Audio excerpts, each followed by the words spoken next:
ओम शांति। 27 जून 2024। मीठे प्यारे बाबा के आज के मधुर महावाक्य। आज की मुरली के कुछ विशेष पॉइंट्स। आज बाबा हमें समझाते कि अब हम बच्चों को इस शरीर की हद से निकल बेहद में जाना है। बाप का संदेश सर्व आत्माओं को सुनाकर उन्हें सुख का रास्ता बताना है। बाप के प्यार की पालना लेने के लिए ज्ञान योग में मजबूत बनना है। योग बल से अपनी आयु बढ़ानी है और बाप की मदद के पात्र बनने के लिए कभी भी इस अभिमान में नहीं आना कि हम तो हैं ही ज्ञानी योगी आत्माएं, और ना ही अलबेलेपन में जाना है। मन में चलते वेस्ट और नेगेटिव संकल्पों को परिवर्तन कर विश्व कल्याण के कार्य में लगाना है। तो चलिए सुनते हैं आज की बाबा की मीठी प्यारी मुरली। ओम शांति। बाबा कहते, मीठे बच्चे, तुम्हें शरीर से अलग होकर बाप के पास जाना है। तुम शरीर को साथ नहीं ले जाएंगे, इसलिए शरीर को भूल आत्मा को देखो। प्रश्न, तुम बच्चे अपनी आयु को योग बल से बढ़ाने का पुरुषार्थ क्यों करते हो? उत्तर, क्योंकि तुम्हारी दिल होती है कि हम बाप द्वारा सब कुछ इस जन्म में जान जाएं, बाप द्वारा सब कुछ सुन लें। इसलिए तुम योग बल से अपनी आयु को बढ़ाने का पुरुषार्थ करते हो। अभी ही तुम्हें बाप से प्यार मिलता है। ऐसा प्यार फिर सारे कल्प में नहीं मिल सकता। बाकी जो शरीर छोड़कर चले गए उनके लिए कहेंगे ड्रामा। उनका इतना ही पार्ट था। ओम शांति। बच्चे जन्म जन्मांतर और सत्संगों में गए हैं और यहाँ भी आए हैं। वास्तव में इसको भी सत्संग कहा जाता है। सत का संग तारे बच्चों के दिल में आता है। हम पहले भक्ति मार्ग के सत्संगों में जाते थे और अभी यहाँ बैठे हैं। रात दिन का फर्क भासता है। यहाँ पहले पहले तो बाप का प्यार मिलता है, फिर बाप को बच्चों का प्यार मिलता है। अभी इस जन्म में तुम्हारी चेंज हो रही है। तुम बच्चे समझ गए हो, हम आत्मा हैं, ना कि शरीर। शरीर नहीं कहेगा कि हमारी आत्मा। आत्मा कह सकती है हमारा शरीर। अब बच्चे समझते हैं जन्म जन्मांतर तो वे साधु संत महात्मा आदि करते आए। आजकल फिर फैशन पड़ा है। साईं बाबा, मेहर बाबा, वे भी सब जिस्मानी हो गए। जिस्मानी प्यार में सुख तो होता ही नहीं है। अभी तुम बच्चों का है रूहानी प्यार। रात दिन का फर्क है। यहाँ तुमको समझ मिलती है, वहां तो बिल्कुल बेसमझ है। तुम अभी समझते हो, बाबा आकर के हमको पढ़ाते हैं। वे सबका बाप है। मेल तथा फीमेल सब अपने को आत्मा समझते हैं। बाबा बुलाते भी हैं, हे बच्चों। बच्चे भी रिस्पॉन्स करेंगे। यह है बाप और बच्चों का मेला। बच्चे जानते हैं ये बाप और बच्चों का, आत्मा और परमात्मा का मेला एक ही बार होता है। बच्चे बाबा बाबा कहते रहेंगे। बाबा अक्षर बहुत मीठा है। बाबा कहने से ही वर्षा याद आएगा। तुम छोटे तो नहीं हो। बाप की समझ बच्चे को जल्दी पड़ती है। बाबा से क्या वर्षा मिलता है, वे छोटा बच्चा तो समझ न सके। यहाँ तुम जानते हो कि हम बाबा के पास आए हैं। बाप कहते हैं, हे बच्चों, तो इसमें सब बच्चे आ गए। सब आत्माएं घर से यहाँ आती हैं पाठ बजाने। कौन कब पार्ट बजाने आते हैं ये भी बुद्धि में है। सबके सेक्शन अलग अलग हैं जहां से आते हैं। फिर पिछाड़ी में सब अपने अपने सेक्शन में जाते हैं। ये भी सब ड्रामा में नूंद है। बाप किसको भेजते नहीं हैं, ऑटोमेटिकली ये ड्रामा बना हुआ है। हर एक अपने अपने धर्म में आते रहते हैं। बुद्ध का धर्म स्थापन हुआ नहीं है तो कोई उस धर्म का आएगा नहीं। पहले पहले सूर्यवंशी चंद्रवंशी ही आते हैं। जो बाप से अच्छी रीति पढ़ते हैं वही नंबरवार सूर्यवंशी चंद्रवंशी में शरीर लेते हैं। वहां विकार की तो बात नहीं। योग बल से आत्मा आकर गर्भ में प्रवेश करती है। उससे समझेंगे कि मेरी आत्मा इस शरीर में जाकर प्रवेश करेगी। बूढ़े समझते हैं हमारी आत्मा योग बल से जाकर ये शरीर लेगी। मेरी आत्मा अब पुनर्जन्म लेती है। वे बाप भी समझते हैं हमारे पास बच्चा आया है। बच्चे की आत्मा आ रही है जिसका साक्षात्कार होता है। वे अपने लिए समझते हैं हम जाकर दूसरे शरीर में प्रवेश करते हैं। ये भी विचार उठते हैं ना, जरूर वहां का कायदा होगा। बच्चा किस आयु में आएगा वहां तो सब रेगुलर चलता है ना। वह तो आगे चल महसूस होगा, सब मालूम पड़ेगा। ऐसे तो नहीं 15-20 वर्ष में कोई बच्चा होगा जैसे यहाँ होता है। नहीं, वहां आयु 150 वर्ष की होती है। तो बच्चा तब आएगा जब आधा लाइफ से थोड़ा आगे होंगे। उस समय बच्चा आता है क्योंकि वहां आयु बड़ी होती है। एक ही तो बच्चा आना होता है, फिर बच्ची भी आनी है। कायदा होगा पहले बच्चे की फिर बच्ची की आत्मा आती है। विवेक कहता है पहले बच्चा आना चाहिए, पहले मेल पीछे फीमेल। 8-10 वर्ष देरी से आएंगे। आगे चल तुम बच्चों को सब साक्षात्कार होना है। कैसे वहां की रस्म रिवाज है ये सब बातें नई दुनिया की बाप बैठ समझाते हैं। बाप ही नई दुनिया स्थापन करने वाला है। रस्म रिवाज भी जरूर सुनाते जाएंगे। आगे चल बहुत सुनाएंगे और तब साक्षात्कार होते रहेंगे। बच्चे कैसे पैदा होंगे कोई नई बात नहीं। तुम तो ऐसी जगह जाते हो जहां कल्प कल्प जाना ही पड़ता है। वैकुंठ तो अब नजदीक आ गया है। अब तो बिल्कुल नजदीक ही आकर पहुंचे हो। हर एक बात तुमको नजदीक देखने आएगी। जितना तुम ज्ञान योग में मजबूत होते जाएंगे। अनेक बार तुमने पाठ बजाया है, अभी तुमको समझ मिलती है। जो ही तुम साथ ले जाएंगे वहां की क्या रस्म रिवाज होगी सब जान जाएंगे। शुरू में तुमको सब साक्षात्कार हुए थे। उस समय तो अर्जुन तुम अल्फ बे पढ़ते थे। फिर लास्ट में भी जरूर तुमको साक्षात्कार होनी चाहिए। सो बाप बैठ सुनाते हैं। वह सब देखने की चाहना तुमको यहाँ होगी। समझेंगे कहाँ शरीर न छूट जाए, सब कुछ देखकर जाएं। इसमें आयु बढ़ाने के लिए चाहिए योग बल। जो बाप से सब कुछ सुने, सब कुछ देखें। जो पहले से गए उनका चिंतन नहीं करना चाहिए। वह तो ड्रामा का पार्ट है, तकदीर में नहीं था। ज्यादा बाप से लव लेना, क्योंकि जितना जितना तुम सर्विसेबल बनते हो तो बाप को बहुत बहुत प्यारे लगते हो।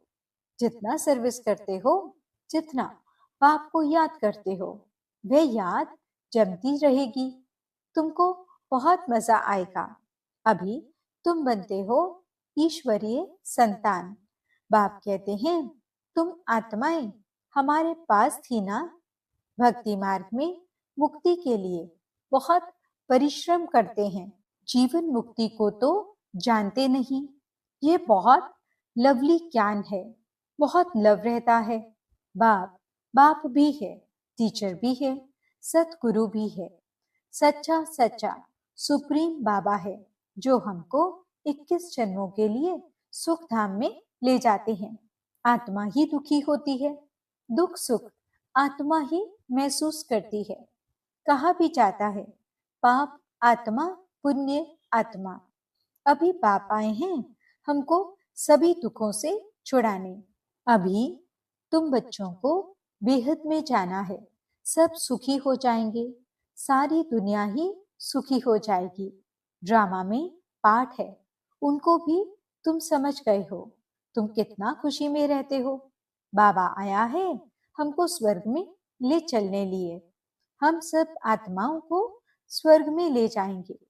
बाप धैर्य देते हैं, मीठे मीठे बच्चों, मैं तुमको सब दुखों से दूर करने आया हूं। तो ऐसे बाप से कितना प्यार होना चाहिए। सभी संबंधों ने तुमको दुख दिया है, यह है ही दुखदाई संतान। तुम दुखी होते, दुख की ही बातें सुनते आए हो। अब बाप सब बातें समझा रहे हैं, अनेक बार समझाया है और चक्रवर्ती राजा बनाया है। तो जो बाप हमको ऐसा स्वर्ग का मालिक बनाते हैं, उन पर कितना प्यार होना चाहिए। एक बाप को ही तुम याद करते हो, सिवाय बाप के और कोई से संबंध नहीं। आत्मा को ही समझाया जाता है, हम सुप्रीम बाप के बच्चे हैं। अब जैसे हमको रास्ता मिला है, फिर औरों को भी सुख का रास्ता बताना है। तुमको सिर्फ आधा कल्प के लिए ही नहीं, पौना कल्प के लिए सुख मिलता है। तुम पर भी कई कुर्बान जाते हैं, क्योंकि तुम बाप का संदेश बताकर सब दुख दूर कर देते हो।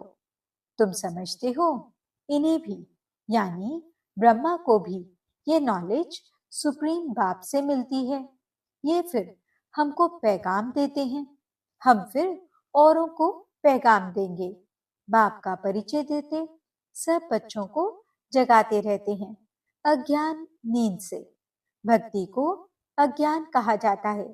ज्ञान और भक्ति अलग अलग है। ज्ञान सागर बाप अब तुम बच्चों को ज्ञान सिखला रहे हैं। तुम्हारे दिल में आता है, बाबा हर 5000 वर्ष बाद आकर हमें जगाते हैं। हमारा जो दीवा है उसमें घृत बाकी थोड़ा जाकर रहा है, इसलिए अब फिर ज्ञान घृत डाल दीप जगाते हैं। जब बाप को याद करते हैं तो आत्मा रूपी दीप प्रज्वलित होता है। आत्मा में जो कट चढ़ी हुई है वे उतरेगी बाप की याद से। इसमें ही माया की लड़ाई चलती है। माया घड़ी घड़ी भुला देती है और कट उतारने के बजाय चढ़ती जाती है, बल्कि जितना उतरी थी उससे भी जास्ती चढ़ जाती है।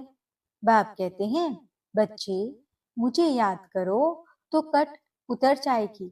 इसमें मेहनत है, शरीर की कशिश न हो, देही अभिमानी बनो।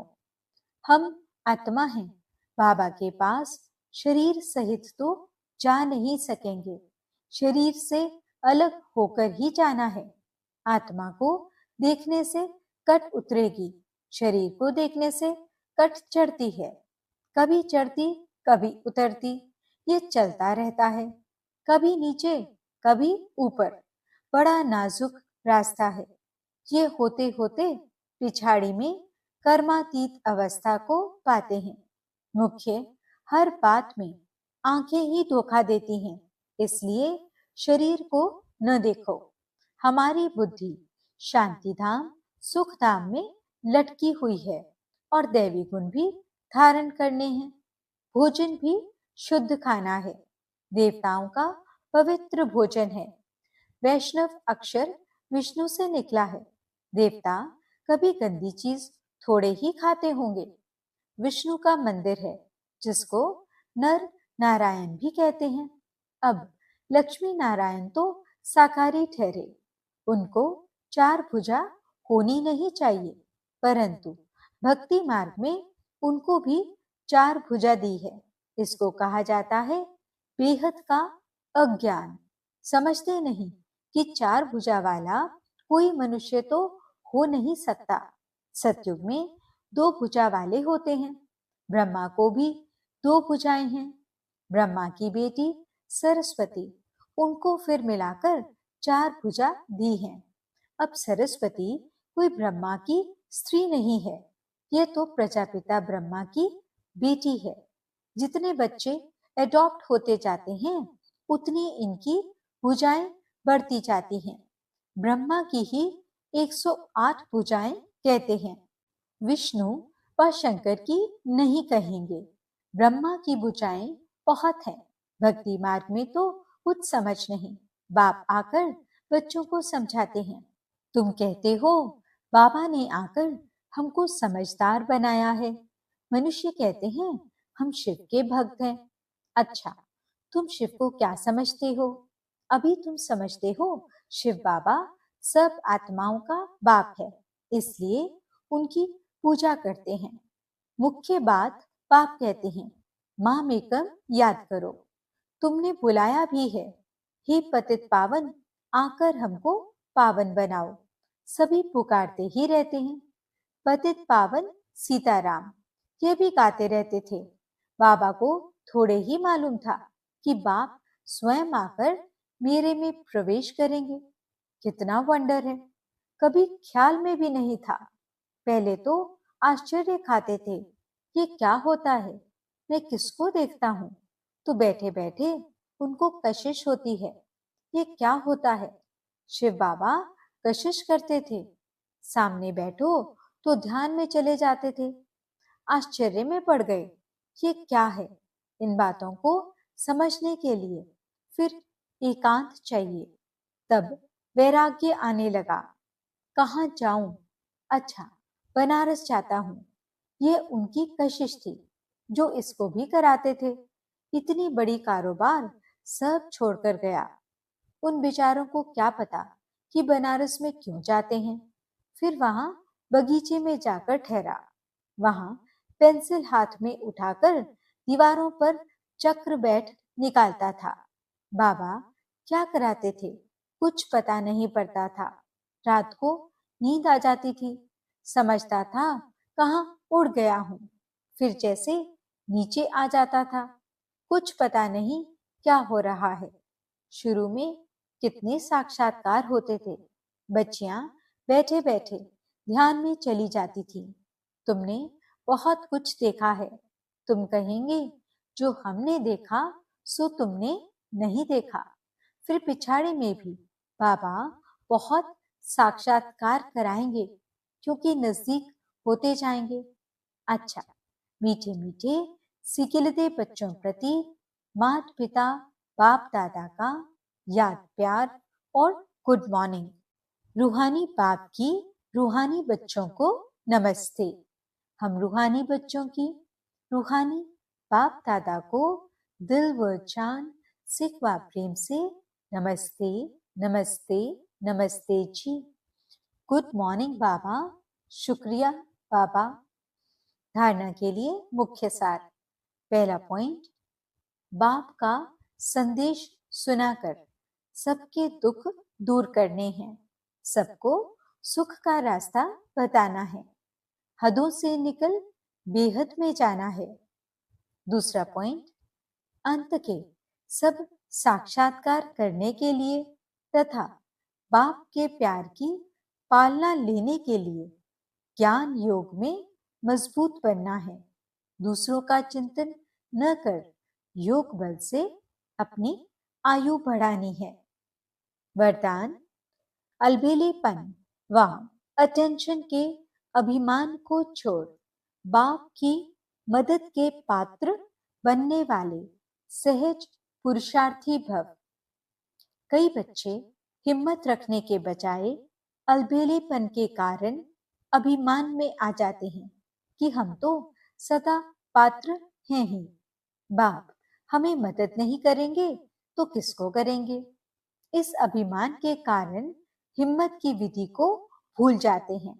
कईयों में फिर स्वयं पर अटेंशन देने का भी अभिमान रहता, जो मदद से वंचित कर देता है। समझते हैं, हमने तो बहुत योग लगा लिया, ज्ञानी योगी तू आत्मा बन गई, सेवा की राजधानी बन गई। इस प्रकार के अभिमान को छोड़ हिम्मत के आधार पर मदद के पात्र बनो, तो सहज पुरुषार्थी बन जाएंगे। स्लोगन: जो वेस्ट और नेगेटिव संकल्प चलते हैं, उन्हें परिवर्तन कर विश्व कल्याण के कार्य में लगाओ। ओम शांति।